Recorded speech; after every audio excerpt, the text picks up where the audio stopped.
ওদের মসজিদ এখানে, আপনার মসজিদটা তার গায়ে লাগা চলবে কেন? ওর আকীদা আর আমার আকীদার অনেক পার্থক্য, তারা আল্লাহর আমাদের আল্লাহর অনেক পার্থক্য। তার আল্লাহ সব জায়গাতেই থাকে, আর আমাদের আল্লাহ সপ্তম আকাশের উপরে থাকেন। তার আল্লাহ নিরাকার, তাদের আল্লাহ নিরাকার, আর আমাদের আল্লাহর আকার আকৃতি রয়েছে কার মতো? তার মতো। তিনি তার যেমন সাজে তেমন আছে। তাহলে আল্লাহ তো তাদের সাথে গন্ডগোল, নবী তো গন্ডগোল। তাদের নবী নূরের তৈরি, আমাদের নবী মাটির তৈরি।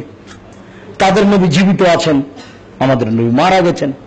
এই জন্য তো তার সাল্লাল্লাহ গাইতে গাইতে লাভ দিয়ে দাঁড়িয়ে যায়, মানে নবী চলে এসেছেন। এই জন্য বুখারীর অনুবাদক কবরের কাছে গিয়ে তাকে সালাম দিলেন, তখন উনি কবর থেকে হাত বাড়িয়ে ওয়ালাইকুম সালাম বললেন। যারা জিকির আজকার করছে, যারা চিল্লে দিয়ে বেড়াচ্ছে, তাদের যারা নেতা, তারা ওখানে গেছেন, ওখান থেকে উনি হাত বাড়িয়ে সালাম দিয়ে বলেছেন, আপনি যান পাক ভারতে দিন প্রচার করেন, ঘুমিয়ে যাবেন, ঘুমে যেটা দেখবেন সেটা আপনার বিধান, সেটা আমার বিধান, আপনি জনসমাজে পেশ করবেন। চলছে ধর্ম। অতএব তাদের আল্লাহর সাথে আমাদের আল্লাহর গন্ডগোল রয়েছে, তাদের নবী আমাদের নবীর পার্থক্য রয়েছে। কবর পূজার তো কোনো প্রশ্নই আসে না। কাজেই মসজিদ পৃথক হবে, মাদ্রাসা পৃথক হবে, জায়গা চলাচল পৃথক হবে, সামাজিক অবস্থা পৃথক হবে, এটাই সত্য।